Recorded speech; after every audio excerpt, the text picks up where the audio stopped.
Hello, and thank you for joining us. This is No Soundbites Allowed, and I am your host, Michael Voss, Dragon of the Southern Tier. I'm happy to be with you today.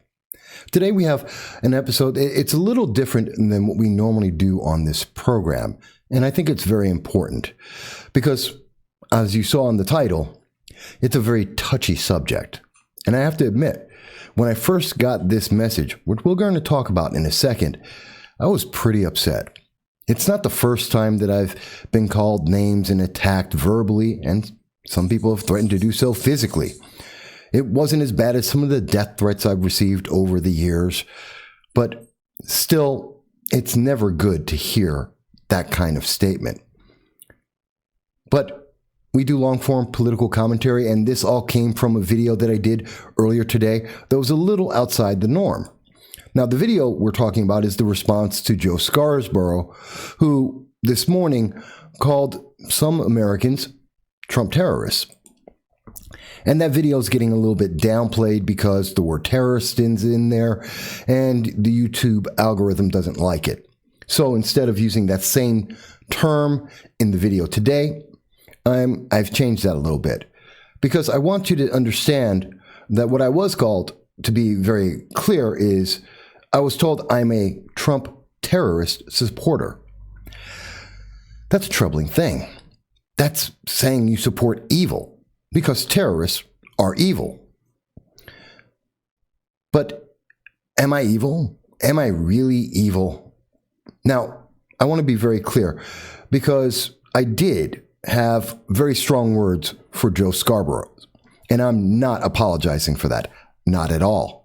I meant every word that I said, and it was very clear in the message I was sending out to him, or at least I felt like I was, but it was a bit of a rant. I admit that freely. It's true. I was ranting a bit. And when you do this every day, just like Joe Scarborough, when you do this, you're going to have days where you're just going to rant. You're just going to be upset. The frustration, the anger, the passion, the emotion, it eats you up and you're going to burst. And sometimes that's going to be while you're doing the show or because it will be a part of a show or it may be the entire show. It happens. And I'm not apologizing for myself or Joe Scarborough. I'm not excusing what was said by him or by myself. It's just a reality of what happens when you do this day after day for over a decade, whether you make millions or, if you're like myself, and make virtually nothing. In fact, I make less than nothing. I pay into this. But let's deal with the issue at hand. Because America is very divided right now. People are very angry right now. People are very afraid right now. And so there's a lot of emotions going on. There's a lot of reactions that are going on. And I've been feeling a lot of that like many other people. I've had friends of mine who went to the protest in D.C. They've been called names far, far worse than I can mention on YouTube. I've been told in the past and currently some evil and vicious things. And that happens. And that's merely because I'm black and I'm a Republican. That has nothing to do with the things that people have said to me because of the political positions I've had. Whether I'm talking about a Republican or whether I'm talking about a Democrat. Because on this program, we've criticized both when we felt that it was necessary. But in this episode, in talking about Joe Scarborough, and what he said in calling Americans Trump terrorists, we wanted to look at what are we really seeing in America, because it is propagandist, what he said. Not because of his opinion, but because in the manner that he's delivering it. I don't doubt that he truly believes what he said, but at the same time, I have to look at the inequality, as the left likes to mention, of what he's saying on people in two of the same exact situations. And I think that's part of what was missed. Because when Mike made his comment, and by the way, you don't see the comment on YouTube, that's not because of me. I don't edit the comments unless they're vulgar. And I would absolutely allow this comment to appear on that video, but for some reason, YouTube has blocked it. likely because of the accusation of calling me a terrorist. I have not flagged it. I don't want anyone to flag it. I'm not showing his last name because I don't want anyone to attack him. This is not about Mike in trying to get back at him. Although I am talking to you, Mike, and I do want to speak to you. So I hope you will hear this. You said that I am this evil person because of one video that I've done out of well over 1,100 videos, well over 2,300 articles I've written in 15 years, speeches and in-person events that I've handled. And that somehow makes me evil because I said Joe Scarborough was promoting propaganda. And he was. At least in my opinion. And you don't have to agree, Mike. You don't. And I want to be very clear about this. When did America stop having the ability to have conversations, to have free speech, to say things that, yes, you may well be upset with, but to be able to say them and then to follow them up with a discussion, to have a conversation, to understand why you were upset? Because it doesn't end at, I'm offended. I was offended by your comment, Mike. Does that make it any less or more important? You had an emotion. I had emotion too. I was offended by what Joe Scarborough said. You were offended by me saying that. I was offended by your comment. The cycle continues and continues. Let's stop that cycle. Let's have a conversation. Because free speech is vital. This is why we have free speech, because it ends the cycle of I'm offended, you're offended, I'm offended again. We keep going round and round and round. Everyone gets angry. Everyone's emotions go higher and higher. And at the end of the day, we don't get anywhere. Part of what angered me about what Joe Scarborough said this morning was the fact that he was dehumanizing and demonizing American citizens for doing the very same thing that he excused earlier this year, actually in the summer of 2020. And that difference, that dichotomy, that chasm of view of excusing arson, as we've seen, murder, as we've seen, assault, violence, fear and intimidation, trying to cause people to submit against their will. These are problems. And when I see that someone who has a national platform, like Joe Scarborough does, using that platform to lash out at one group of people while forgiving and excusing another group of people for the mere basis of politics and political advantage, and probably his paycheck and his corporation and MSNBC, their benefit. That is angering. That makes me very angry. Let me explain why and why I do this and what's important to me. Back in 91, I lived in Moscow. Yes, Moscow, Russia. Yes, this black Puerto Rican lived in Moscow, Russia. And I was working for a company there, and I got to see the coup attempt that was done against Gorbachev by the RFGC. And I saw the tanks rolling down the streets. I saw what happens when you silence free speech. When the government imposes its will and decides what can and can't be said, what the people can and cannot do, because those two things are interlinked. There is no difference. For 3 days in Moscow, I and other expatriates were talking about how we might be able to escape Moscow before the final international plane was shut down, which embassies we could run to and try and hold up at in case the KGB came in to throw us all into gulags, never to be seen again by our families or friends. We tried to figure out, would this end? We were looking for everyone we knew, Russian and expatriate alike, to see if anyone had suddenly disappeared, as rumors were flying through the city saying it was happening, and this was going to get worse. We spent days trying to make international phone calls when the international phone lines were cut. frantically calling family and telling them how to contact everyone else in the family to give out messages to everyone to know, oh, I was still alive at that moment, and what our plans were to go forward as a company, as individuals, and as expatriates. And that's when you lose your First Amendment right here in America. That's what happens around the world when people lose the freedom to be able to speak and to offend. And sometimes that means you're not going to like it, whether it's on your side or against your side on whatever issue it may be. But the thing I'm upset about the most, and why I was so angry this morning, and why it was more of a rant than what we normally do on this program, is because it was using the ability to silence people and to dehumanize them. Joe Scarborough wasn't trying to talk with anyone and explain why he believed this was a violation of the Constitution, why this was the definition of treason and tyranny, and why this was bad for America. He wasn't trying to do that. He was saying very simply, and he said very simply, I don't like what you did. I don't like you. And because I don't like you, and I don't like what you believe, your political position, you're less than human. You need to be punished at the most extreme levels that the government will allow. And that is insightful. That is terrifying to me.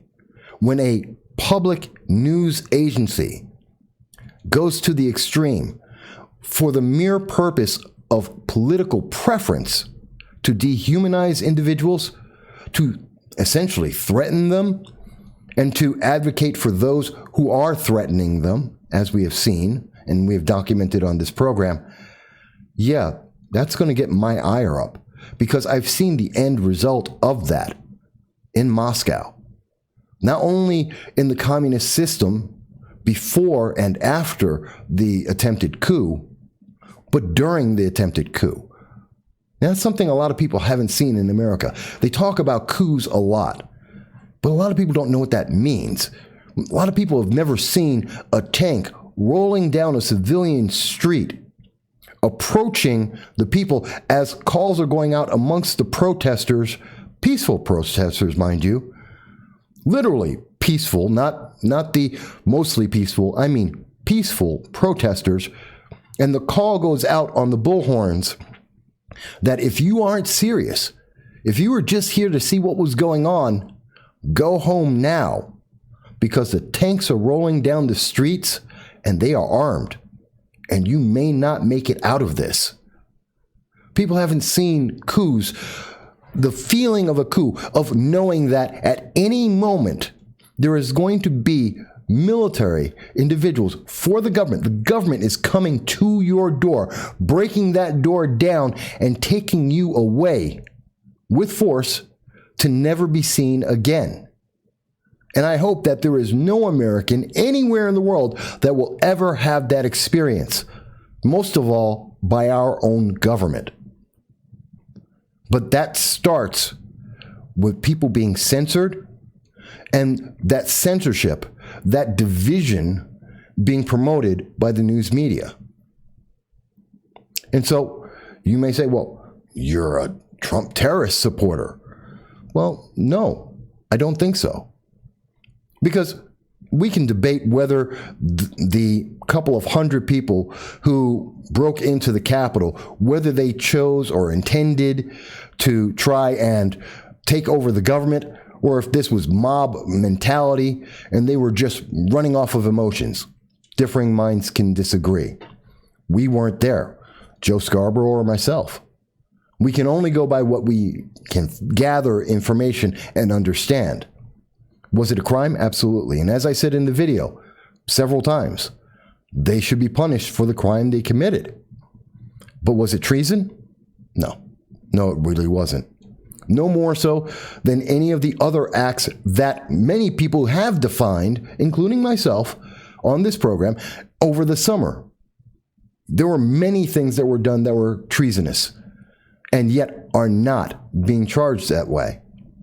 Because America is free and we have a huge capacity to forgive even some of the most unforgivable things that have happened and punish those, but not punish them as severely as they could be punished. Now, Mike, you may disagree. And you may say, well, that's just you saying, you're just giving an excuse. No, I'm not. I'm trying to make you understand. I'm using the First Amendment and that free speech that we have to explain, to end this cycle of you're offended and I'm offended and you're offended again. I'm not trying to offend you. That was my initial impulse, to respond and be as rude as you were, and to share that pain, that insult that you gave to me, to give it back to you. I'm not doing that. But I am trying to make you understand what's going on here, because there is a bigger picture. This isn't about Joe Scarborough. It's not about me. It's not about you, Mike. It's about all of America.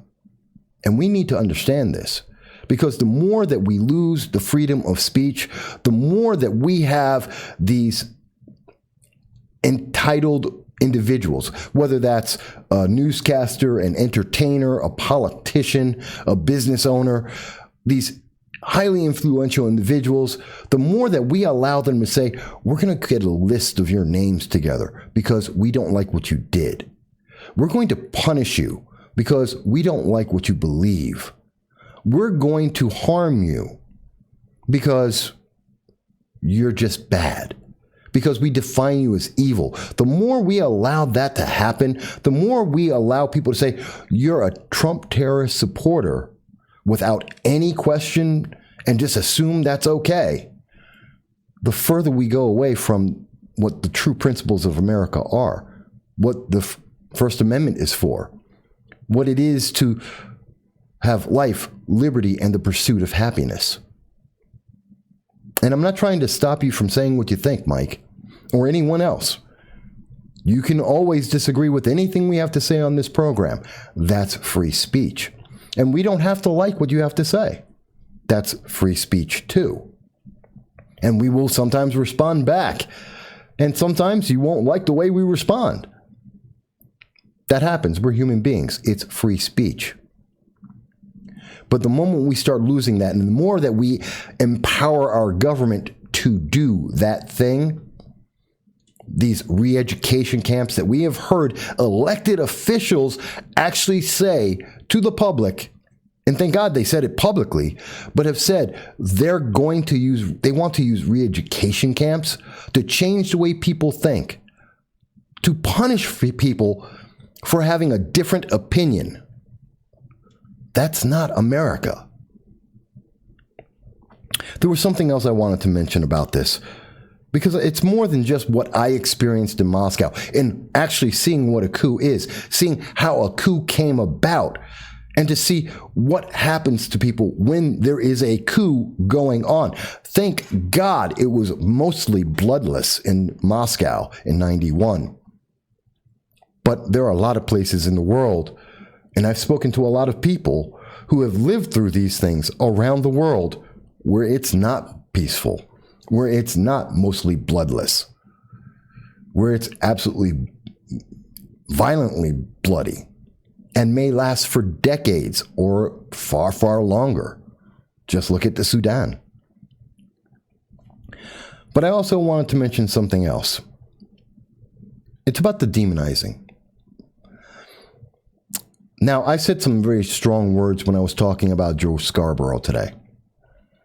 And I stand by those words. And I understand the meaning of those words. I didn't dehumanize him. But I did challenge him on what he said, why he said it, and what was the meaning behind his words, both implied and stated, or at least what I believe was implied and definitely what was stated. He dehumanized American citizens. He dehumanized people who don't have the same political belief that he does. That his idea of what it is to be a Republican, a conservative, a Democrat, a progressive, is the definition because of his position of power, his ability to influence millions of people. That's not how America works. That's not how the news is supposed to work. And I'm not going to stand on some lofty chair and say, hey, I'm on a pedestal. I am part of the news, but I am by no means a major player. I'm a minor guy in the news, in the international or even national news media, even on the state level sometimes. But that doesn't mean I'm not a member of the news. I am not a journalist. I'm a political commentator. There is a difference, and I'm very upfront about that. But I believe that even in the most stringent of my conversations, in the references and the research that I do, we don't seek to dehumanize. Now, again, we are human, and there will be days where we will say things that are harsh, that people will be offended by, that people will vehemently disagree with. In fact, Mike also sent this comment, which you will see on the YouTube comments, because YouTube has allowed this one. Again, we haven't censored him, but YouTube did censor you, Mike. And I'm fighting for your ability to not be censored. And they allowed this comment instead of his first one, that he believed I acted like a child. Okay, that's your opinion. It was a rant. It was very emotional. No less emotional than Joe Scarborough. So I did ask you, Mike, and I will ask everyone, was Joe Scarborough being a child? Was I being a child?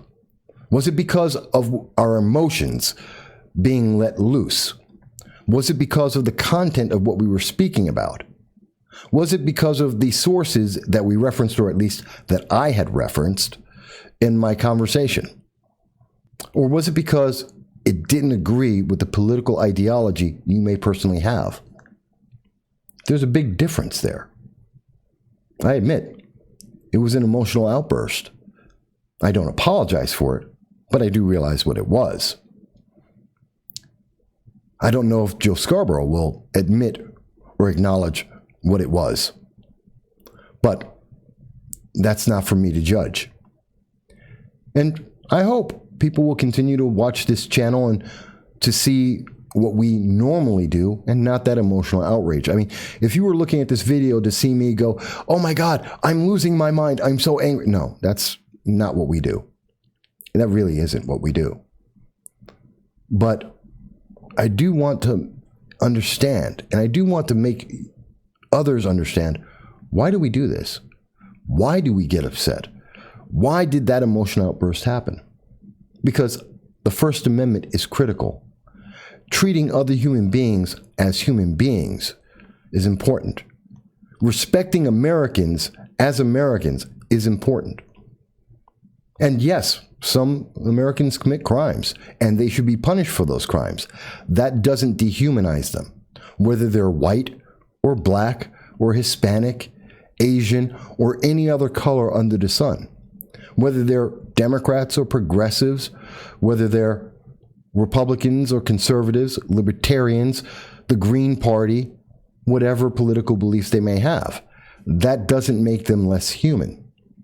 That means they make mistakes, they commit crimes, they get punished, they have differing views. But that doesn't mean that we have to beat up on them. That doesn't mean that we lump everyone in one big generalization, which on this show we try not to do. And to be fair, sometimes we fail. Just like everyone else in the news media, just like every other political commentator that deals with the range of subjects that we deal with, that has strong personal values and views, and have a strong understanding of the issues and the consequences of these issues. This is probably not the most exciting video you're ever going to have to see from us. But it is honest, it is sincere, and it is from my heart to you. Mike, I understand. And I hope no one attacks Mike. And I ask you, don't attack Mike, please. He wants to call me a terrorist. He wants to, or a terrorist supporter to be exact, which is another way of saying that I'm evil. Because anyone who would support someone when I think of a terrorist, I think of someone like a suicide bomber. And anyone who supports actively going out and committing suicide bombing, I think they're a touch evil. I don't think the people in D.C. in the riots were that. And I haven't seen evidence that proves that they were. Doesn't mean I agree with what they did. Doesn't mean that they shouldn't be punished. But that doesn't make them terrorists. And that doesn't make me a terrorist because I'm willing to say that. Because I'm not jumping on the bandwagon of propaganda that seeks to separate Americans, to divide us, and to give us more reasons not to speak to each other, not to work together, not to try and improve this nation as a nation, rather than isolated groups of political parties and different races and different sexes and different genders and every other little subdivision that we're now seeing take hold. Because if you really want to unify the nation, you do it by being Americans, not by being a bunch of little checkboxes. Checkboxes don't care about other checkboxes. Checkboxes aren't human. We are human. We are Americans. We need to have conversations based on that. We always try to do that on this program. Sometimes we fail. Sometimes we succeed. Sometimes we get very emotional on issues that we're very passionate about. That isn't going to change. If that offends you, then it'll offend you. And you can comment and let us know what you think, like Mike has. We're not going to stop you. We may respond to you. You may not like that response either.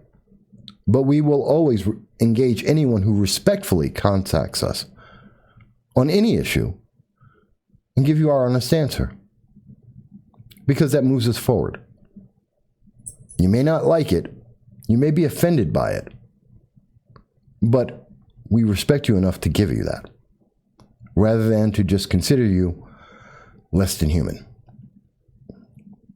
We hope this reaction explains what this channel is about. Hopefully, it explains who is Michael Voss. Why do I do this? Why am I passionate about the issues that I'm passionate about? And hopefully, you'll check us out again in the future. And Mike, hopefully, you'll take the time to try and find out that I'm not a terrorist or a terrorist supporter or evil. I'm just a black Puerto Rican, 52, almost 53, who's had a lot of life experiences. And I support America, the Constitution, and our freedoms, including yours, Mike. How about you take some time to watch the program, learn more, and maybe, just maybe, you'll see that it's not quite right. You haven't been quite right. Either way, I thank you for staying with us this long. I hope that you'll enjoy our regular programming that you'll see through this week, and join us on Sundays during our live stream, where you are able to contact us to reach us on YouTube, Twitter, Facebook with your live comments, and to call into the program and discuss the issues of the day that matter to you. And if you have found this to be interesting, useful, please like, share, and most of all, subscribe, so that we can have more people join in on this expression of free speech. I thank you for being here with us throughout this, and I look forward to seeing you again soon. Be well.